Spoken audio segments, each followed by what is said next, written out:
예, 선박 종합 설계 기말고사 설명이고요. 채점 기준이랑 뭐 답안이랑 그런 거 위주로 얘기를 하고 있습니다.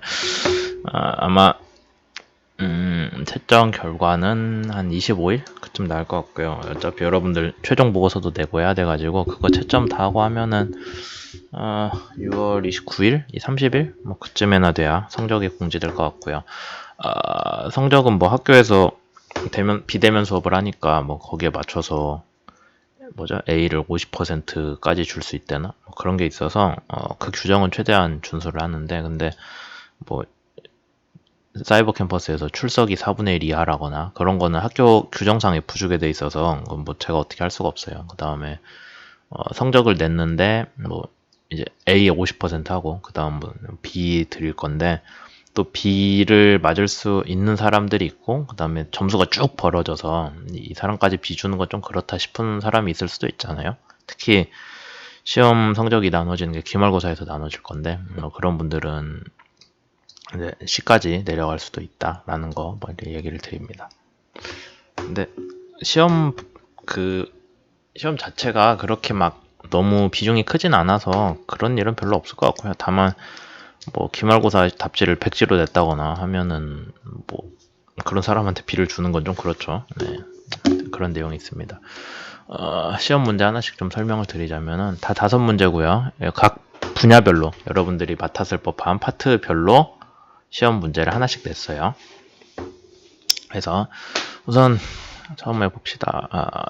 여러분들 건형 계산 많이 해봤잖아요. 수업에서도 많이 다뤘고, 그 최소값은 ICLL 규정을 통해 결정되는데, ICLL 규정은 건현이 어느 정도가 되어 있을 때, 그러니까 말로 쓰자면은 ICLL 규정의 목표는 그냥 이렇다라고 쓴 거예요. 근데 이제 여러분들이 여기서 궁금해하는 게 건현이야 뭔지 알잖아요. 근데 예비 부력이 그래서 뭔 소리야? 라고 할 수 있는데, 그럼 예비 부력 뜻을 좀 설명을 해보자 라는 게 문제였고요. 배가 있다면은, 배가 좀 기울면은 선박 복원성에 대해 얘기를 할게요. 배가 기울면은 배의 부력 중심이 가만히 있을 때랑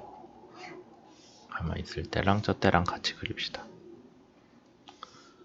그러면은 부력 중심이 원래는 무게 중심보다 아래에 있어요.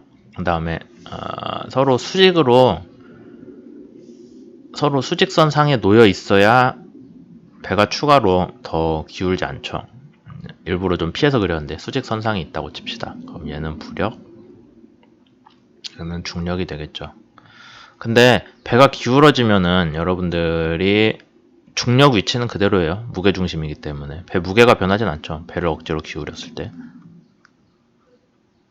근데 배가 기울어진 만큼 부력 중심이 원래 여기 있었을 텐데 지금 어느 쪽이 더 많이 잠겼어요? 이쪽이 많이 잠겼으니까 부력 중심이 그만큼 이동을 하잖아요. 이런 식으로 이동을 한다고요. 그럼 부력이 중력보다 더 밖에 있잖아요. 그러니까 배가 이렇게 돌아가려는 힘이, 모멘트가 발생을 하죠. 그게 우리가 얘기하는 복원 모멘트예요. 그러면 여기까지 여러분들이 이해를 할 수가 있는데, 이렇게 배가 다시 원래대로 돌아가려는 그 모멘트예요. 그렇게 됐을 때 복원 모멘트가 부력 때문에 발생한다는 걸 알았고, 그러면 배가 무한정 기울 때 부력 중심이 계속 무한정 옆으로 이동하진 못해요. 만약에 지금 상태보다 배가 더 기울면은 언제부턴가는 갑판 위로 물이 넘어오기 시작하겠죠. 이런 식으로. 그렇게 되면 더 이상 부력 중심이 밖으로 이동을 하면서 복원 모멘트를 만들지 못하거든요. 그렇게 되는 상황이 원래 GZ 커브에서 올라가다 이제 떨어지기 시작하는데요. 복원 모멘트가 더 옆쪽으로 복원 모멘트가 작용한 그러니까 부력 중심이 더 선측으로 이동하지 못하고 이제 갑판 위로 물이 올라오면서 부력 중심이 다시 이쪽으로 돌아오는 조건. 그러다 어느 정도 이상 되면은 배가 복원력을 더 발휘를 못하는 그런 부분까지 넘어오죠. 그러면 건현을 올렸을 때는 어떤 일이 벌어지냐면은 갑판 침수가 일어나지 않으니까 부력 중심이 더 옆으로 이동할 수 있게 돼요. 다시 이 갑판이 침수될 때까지는.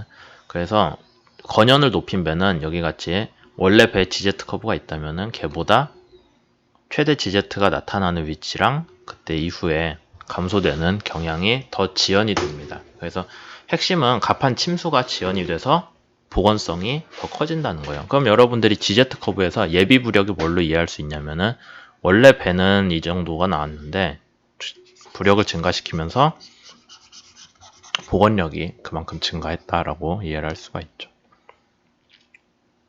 그래서 여러분들이 이해를 하셨으면 하는 게 예비 부력이라는 게 그냥 ICLL에서 건형 규정을 만들었으니까 그러면 건형 규정에서 뭐 몇 미터 하라고 했으니 우리가 짐을 그만큼 더 실을 수 있나요? 그거 절대 아니에요. ICLL에서는 이 선 이상으로 물이 올라오지 않게 하라는 거지 이만큼 간격을 벌려놨으니 짐을 더 채울 수 있다라는 거 절대 아니에요. 그러니까 여러분들이 거기서 좀 혼동을 할 수 있는데 배가 기울어졌을 때 문제지 배가 가만히 떠 있을 때는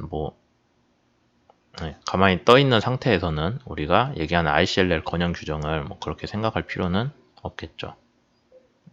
파도가 없을 때, 파도가 있다면은 건현을 올린 게 의미가 있겠지만은 그런 게 아니라면은 건현은 기본적으로 배가 기울 때의 문제다라고 생각을 하시면 됩니다. 그래서 평가 기준은 우선 GZ 커브를 그려야 얘기를 시작할 수 있기 때문에 GZ 커브 5점 드리고요. 그 다음에 이게 핵심 내용이겠죠. 건현이 증가했을 때 복원성 변화를 이 커브가 앞에 있는 GZ 커브가 어떻게 변하는지를 그리거나 아니면은 그걸 말로 설명을 하면은 10점 드려요. 그 다음에 예비 부력이라는 게 배가 더 경사를 질 수 있게 해준다. 배가 더 경사를 진다는 거는 복원 모멘트는 원래 그 경향대로 쭉 증가하기 때문에 최대 복원 모멘트도 증가한다는 뜻이에요. 여기 피크를 찍는 최대 복원 모멘트도 증가하고 이 곡선의 아랫부분 넓이라는 게 배를 얼마만큼 기우는데 필요한 에너지거든요. 그러니까 그 일도 증가하죠. 그러니까 배가 그만큼 복원성이 좋아진다는 뜻이에요. 그래서 예비 부력이라는 게 배가 경사를 질 수 있게끔 그렇게 되는 거다라고 쓰시면 5점을 드립니다. 그래서 예비 부력이라는 게 건현을 올려봐야 여기 영역에서는 도움이 없었거든요, 전혀. 그러니까 그 부분에 혼동이 안 되게 쓰셔야겠죠. 막 처음부터 이게 건현이 올렸는데 막 0도부터 이게 복원성이 커브가 이런 모양으로 나온다. 그거 아니에요. 그러니까 이런 식으로 쓴 사람들은 틀린 거고 원래 커브에서 최대값이 더 뒤에서 연장돼서 나온다라고 쓰는 게 정답입니다. 그 다음 문제 보죠. EEDI 계산에 있어서 설계 속도를 낮추는 거고 자유근 출력 이거 제가 수업 자료에서 설명했었는데 우선 여러분들이 이해하셔야 되는 게 선박 저항이 배 속도 제곱에 거의 비례해요. 원래는 배 속도에 따라서 뭐 이게 좀 달라지죠. 잉여 저항 지수라거나 그래서 정확히 제곱에 비례하는 건 아닌데 거의 제곱에 비례해요. 그 다음에 배 엔진은 동력은 RV잖아요. 저항 곱하기 속도잖아요. 유효 동력이 V 세제곱에 비례하겠네요. 그 다음에 얘는 그냥 우리가 생각하는 P, D 아니면 NCR에 그냥 비례를 한다고 치겠죠. 그럼 결과적으로 우리가 알 수 있는 게 얘는 속도 세제곱에 비례를 한다 라는 거를 여러분들이 반드시 여기에 안 써놓으면 문제가 안 풀리거든요. 이걸 알고 시작을 해야겠죠. 왜냐면 그냥 EEDI 수식 여러분들 뭐 수업 때 자주 다뤘으니까 식이 뭐냐면은 속도, 운송량, 그 다음에 위에는 엔진 출력 곱하기 뭐 CO2 변환량이잖아요. 정확히 얘기하면은 엔진의 연료의 소모량에다가 뭐 등등 한데 그냥 CO2라고 합시다. CO2 환산량. 그러면 문제에서 설계 속도를 낮췄어요. 속도를 낮췄는데 그럼 엔진 출력이 속도가 감소하는 양보다 커져야 EEDI가 감소를 해서 좋은 배가 되죠. 그냥 속도가 감소하니 엔진 출력이 감소한다 하면은 둘 중에 누가 더 크게 감소한지 모르잖아요. 그럼 EEDI가 증가할 수도 있고 뭐 하는 거라서 사실 많은 분들이 엔진 출력이 감소하기 때문에 EEDI가 감소한다고 하는데 그거는 전혀 맞는 얘기가 아니고 엔진 출력이 속도보다 더 크게 감소를 해야 된다라는 거를 설명을 해야 되겠죠. 그 식이 이거고요. 그래서 우선 EEDI 수식을 적어도 이렇게 썼으면은 분자의 엔진 출력이 들어가고 분모의 속도가 들어간다 하면 어느 정도는 접근을 제대로 한 거고요. 얘를 안 쓰면은 문제가 안 풀린다고 얘기했죠. 이거 10점. 요 식이요. 그 다음에 최종적으로 선속을 줄이면 EEDI가 줄인다라고 여러분들이 그냥 쓰면 5점이고요. 그 다음에 앞에 근거들이 제대로 써져 있으면 합쳐서 20점 나오겠죠. 그냥 덮어놓고 EEDI가 줄어든다라고 쓰기만 해도 5점은 드렸어요. 그 다음에 같은 양의 철판을 종통격벽으로 깔았을 때랑 선저부랑 갑판에 종방향 늑골로 배치했을 때, 그래서 무슨 얘기냐면 배를 단면을 놓고 봤을 때 철판을 요렇게 종통격벽이라는 게 배 길이 방향으로 위에서 봤을 때요. 배가 있으면은 길이 방향으로 나누는 격벽이 종통격벽이잖아요. 근데 그걸 옆에서 보면 단면, 횡단면으로 보면은 이런 모양으로 나오겠죠. 종통격벽이 이렇게 달지 아니면은 똑같은 철판을 여기에다가 이렇게 달지, 뭐 실제로는 종통격벽보다 이런 구조재에 들어간 철판이 훨씬 적겠지만요. 뭐 어쨌든 같다고 쳤을 때, 같은 양의 철판을 썼을 때 누가 더 구조적으로 안정적일지를 찍으라는 거죠. 찍는 거 아니고 푸는 건데. 그리고 이와 관련해서 스웨즈막스 선형에서 종통격벽이 하나인 이유를 설명을 하라고 되어 있는데, 우선 여러분들이 선박 설계에서 구조와 관련해서 그냥 크게 알아두셔야 되는 거는 배가 있을 때 배 측면을 봅시다. 배가 허리가 굽었는데 일부러 굽게 그렸어요. 이런 식으로 배가 밴딩 모멘트, 굽힘 모멘트에 크게 노출이 되면은 배가 이런 식으로 되는데, 중앙은 중립축이라고 해서 변이가 없는 축이 하나 나올 거고요. 그 다음에 위쪽은 강한 인장이 걸리겠죠. 늘어나고, 그 다음에 아래쪽은 강한 압축이 걸리겠죠. 그렇겠죠? 그러면 같은 밴딩 모멘트라고 해도 실제로 가해지는 게 더 큰 데는 중립축에서 멀수록 더 큰 밴딩 모멘트로 인한 밴딩 스트레스가 걸려요.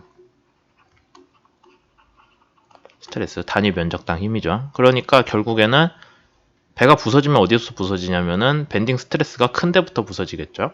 거기에 잘 버티려면은 밴딩 스트레스가 많이 걸리는 데 재료를 깔아야 돼요. 그래서 계산을 하자면 최대 굽힘 응력은 굽힘 모멘트 나누기 단면 계수로 얻어지는데, 단면 계수가 크면은 굽힘 모멘트는 여러분들 구조 해석할 때 봤겠지만은 기준으로 정해져 있잖아요. 뭐 물에 있는 정수압이라거나 파랑이라거나. 그래서 얘는 외력이라서 밖에서 가해지는 힘이라 정해져 있어요. 여러분들이 값을 계산할 수 있는데, 걔를 단면 계수로 나눌 때, 단면 계수는 여러분들이 단면 배치를 어떻게 했냐잖아요. 그러니까 단면 계수를 키워야 돼요. 그래야 배의 각 요소들에 걸리는 굽힘 응력이 줄어들어요. 거기까지는 이해할 수 있죠. 단면 계수 계산은 이런 식이거든요. 그러니까 결국에는 Z, 중립축에서 배 수직 방향으로 거리가 길수록 IZZ, 단면 2차 모멘트가 커져요. 그러니까 Z를 크게 하려면은 부재를, 구조 재료들을 중립축에서 최대한 멀리 깔아야겠죠. 중립축이 여기 있다면은 최대한 멀리. 그러니까 갑판하고 선저에다가 보강제 같이 까는 게 훨씬 더 단면 계수를 키우는 데 도움이 돼요. 종통격벽은 깔아봐야 가운데 부분은 별 의미가 없잖아요. 여기 끝에 부분이나 먼 부분이나 의미가 있지. 그래서 우리가 이해를 하기로는 갑판이나 선저부에 거기에 보강제를 까는 게 훨씬 더 좋구나 라고 이해를 할 수가 있죠. 그래서 우선 구조 안정성이라는 걸 여러분들이 단면 굽힘 응력하고 연관을 지어 설명을 할 수가 있어야 돼요. 굽힘 응력에. 아니면은 적어도 굽힘 응력까지 얘기를 안 하더라도 단면 계수나 2차 모멘트, 이거 설명은 해야 뭐가 문제가 풀리겠죠. 단면이나 2차 모멘트가 클수록 좋다라고 설명을 해야 되고, 그 다음에 얘를 키우기 위해서는 구조재가 중립축에서 멀어야 된다라는 거를 설명을 해줘야 돼요. 그렇게 됐을 때 B가 더 안정적이다. 여러분들이 그냥 찍어서 B가 더 안정적인 것 같다라고 써도 5점은 드려요. 마지막으로 그럼 왜 스웨즈막스는 종통격벽을 하나만 까냐 하면은 종통격벽이라는 게 구조제로서의 의미도 있지만 이 연료 탱크 하나의 사이즈를 제한하는 의미도 있잖아요. 그래서 그 마폴 규정 보면은 원유 탱크가 얼마 사이즈 이상 되면 안 된다라는 게 있잖아요. 걔를 나눠주기 위해 격벽을 쪼개는 게 종통격벽인데, 스웨즈막스 선박은 그냥 통상적으로 배폭이랑 흘수가 정해져 있으니까 종통격벽을 하나만 써도 원유 탱크 최대 용량을 만족하고 일 수 있기 때문에, 아예 안 깔면 안 되지만 하나만 깔아도 되기 때문에 구테어 2개씩 깔아서 VLCC처럼 종통격벽을 2개씩 깔아서 원유 탱크를 더 작게 만들 이유가 없는 거예요. 하나만 가지고도 이쪽 사이즈 탱크가 충분히 마폴 규정을 만족할 만큼 작거든요. 그러니까 종통격벽을 하나만 깔고, 그럼 구조제는 나머지는 다 여기에다가 몰아서 밴딩 모멘트에 저항을 할 수 있게끔만 만들면 되겠죠. 그 얘기를 하는 거예요. 그래서 스웨즈막스는 구조적인 측면에서 이제, 그러니까 종통격벽을 더 깔지 않아도, 아니면 어차피 종통격벽을 더 깔 철제라면은 구조제 보강에 쓴다라는 개념으로 접근을 해야 된다라는 거죠. 그 다음에 2개 문제 남았는데, 의장수 산출식은 의장수 계산해본 분들 많이 있겠지만 여기에 대해 있을 건데, 우선 의장수 계산 결과를 뭐에 쓰는지를 여러분들이 설명을 해야 되고, 이 항이 뭔지를 설명을 해야겠죠. 의장수는 계산하면 결국 나오는 게 선박을 계류하는 데 필요한 체인이나 앵커 사이즈잖아요. 그게 뭔 소리냐면은, 배가 있을 때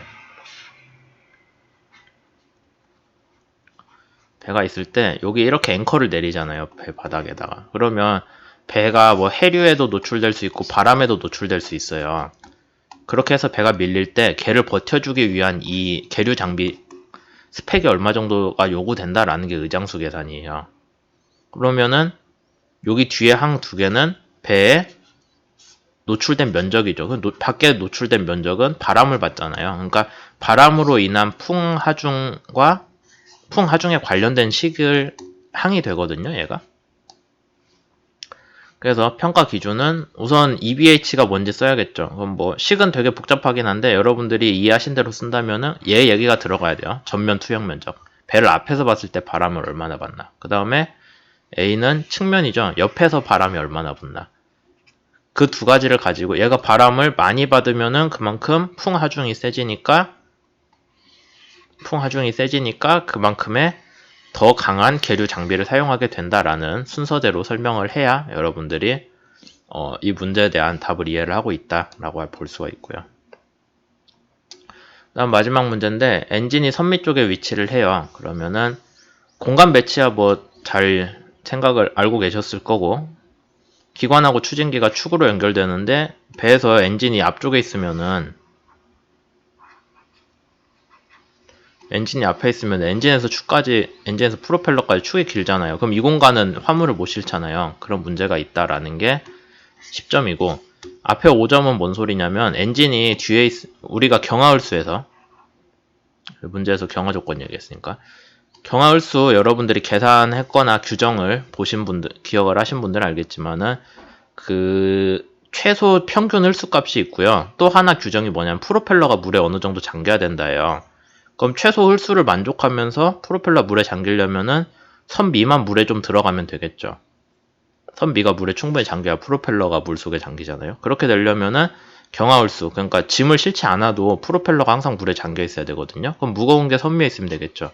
배에서 제일 무거운 게 엔진이니까 엔진이 선 위에 있으면은 경하흘수 때 추진기가 물에 충분히 잠길 수 있게 돼요. 그래서 여기까지 설명을 했고요. 이거 내용 바탕으로 채점을 하도록 할 거고, 혹시 제가 전체 채점을 했는데 여러분들 답이 일관되게 어떤 문제에서 이거는 논쟁의 의지가 있겠다라고 하면은 거기에 대해서는 제가 점수를 좀 더 드리는 쪽으로 그렇게 수정을 해서 해가면서 채점을 하려고 합니다.